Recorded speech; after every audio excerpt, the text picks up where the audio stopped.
In the first few levels of Plants vs. Zombies, the player were given pea shooter and sunflower as an introduction. The goal of the game is simple. Gather as many suns as possible with the help of the sunflower and then plant the pea shooter to kill the zombies. Eventually, the pea shooter that you got won't be enough to carry you towards the end game, so the game provides the player with more options and more plan to counter a specific type of zombie. And there is no better way to visualize this than the survival endless mode.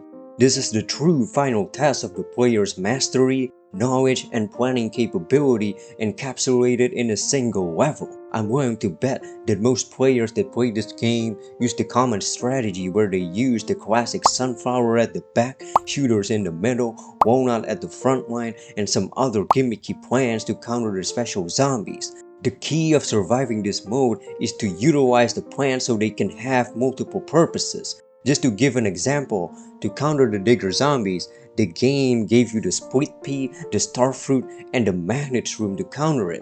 3 of those plants are a pretty decent counter if the digger zombies aren't plural. An even better counter to this would be the gloom shroom. And this doesn't mean that the gloom shroom only utilization is to counter the digger zombies. If you're slick with the placement of this plant, it can also counter some imp throws by the gargantuars. As a bonus, place more of these things in the pool area and 4 of these lanes are safe.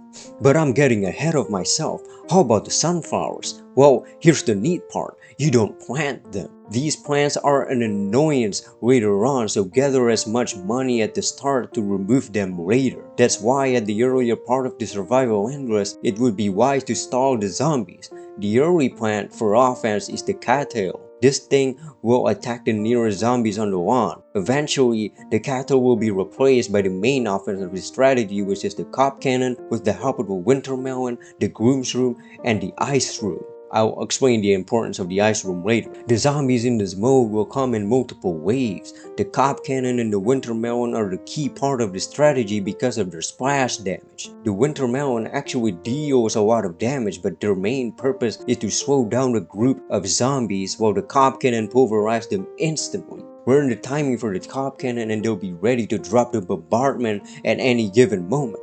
The usual pea shooters and torchwood combo just ain't gonna cut it no more. And speaking of the usual combos, don't even bother using the nuts here for defense. Those plants will be rendered useless by the latter zombies and be squashed by these zombies. So instead, use the spike rock and the pumpkin.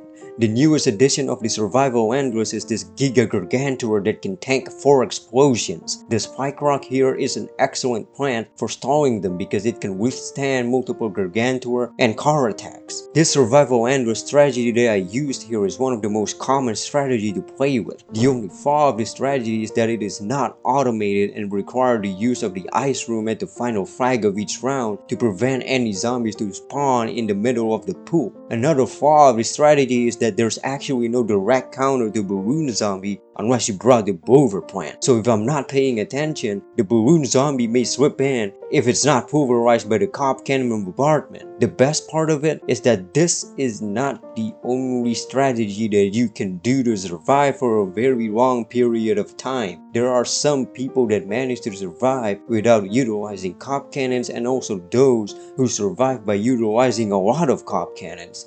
There are also plenty of rooms for improvement for this current 10 cop cannon strategy. One of the things that I try to figure out is placing ladders in these lanes, so it would eliminate my need to repair the pumpkins each time an imp attacks it. What's brilliant about this is the fact that this mode is literally the entirety of Plants vs. Zombies summarized in a single level. The player will re-experience that feeling of when they try to figure out what plans would work, what strategy would work, and what exploit would work for the level. The game had conditioned that experience to the player from the start of the front lawn level to the rooftop level. Apology for making a comparison, but another tower and defense game that I have played that pretty much replicate that feeling from playing Survival Endless is Bloons TD6. The only difference about Bloons TD6 is that the game doesn't guide the player as well as Plants vs. Zombies. You could argue that this lack of handholding is Bloons TD's way of encouraging the players to be more independent and creative in their playstyle, and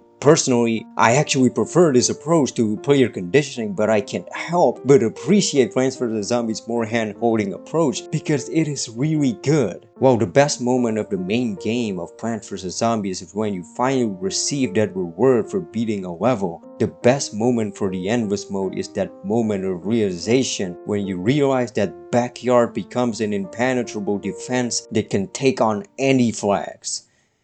Thank you for watching.